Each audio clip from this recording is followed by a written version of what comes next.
So again, we're talking about the perfect listing, the 3 factors involved in a successful sale. Price is the third one, but definitely not the least important.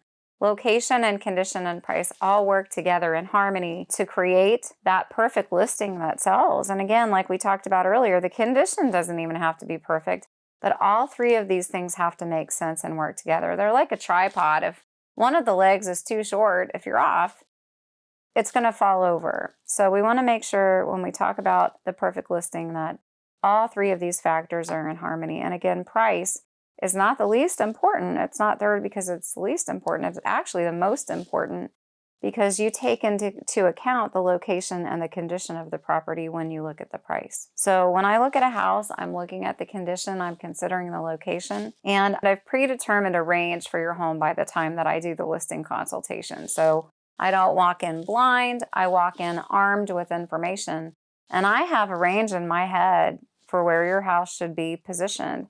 Sometimes I'm surprised and it's actually going to be higher. There's that hidden gem that nobody told the auditor about that you have. Sometimes we're disappointed too because it's really a 2-bedroom and not the 3-bedroom that I had planned for. So when we look at price, we're looking at all of the factors and taking them into account to determine whether you fall at the bottom of that range, in the middle somewhere, or at the top. You as the seller always determine price, but you have to understand and be realistic about the factors that come together and make up that price for your house. So the price of your house is really determined by other sales in the market. Whether you can float to the top end of where you're at or the bottom end of where you're at too are determined by the time of year you're selling. Or in this case, with late 2025 into 2026, time of year wasn't even a good indicator. But let's just say how well the market's moving at the time you list. You want to take that into account. Typically, we have the fall market and we have the fall winter market and the spring summer market. Again, that's kind of out the window right now. But you want to see how the market's moving. If you want to be more aggressive on price and you want to be at the top end, the best time to do that is when the market is moving quickly. Typically, that's the spring market.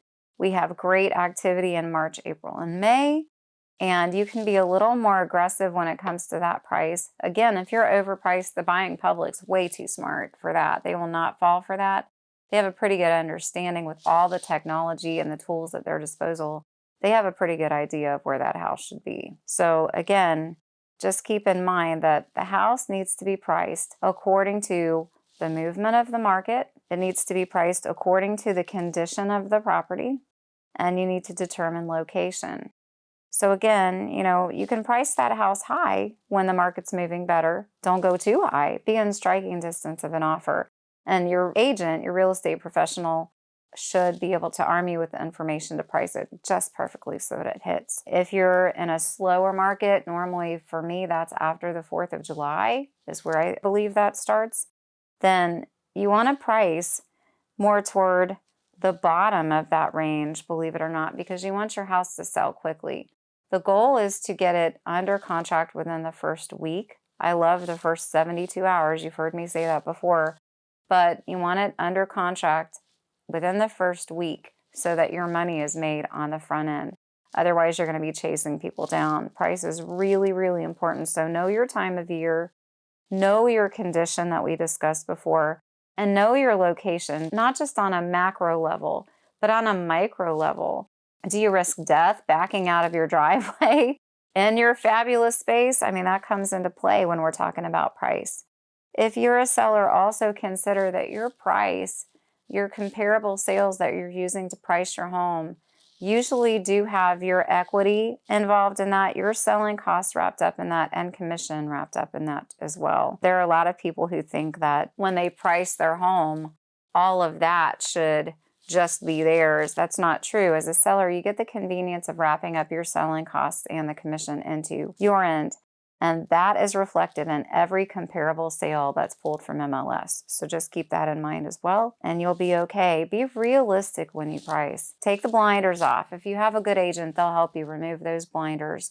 Look objectively at what you have and price it according to where it should be on the market so that you will hit a home run when you list your house, and you will be on the road to selling and moving on to whatever it is that you want to do next.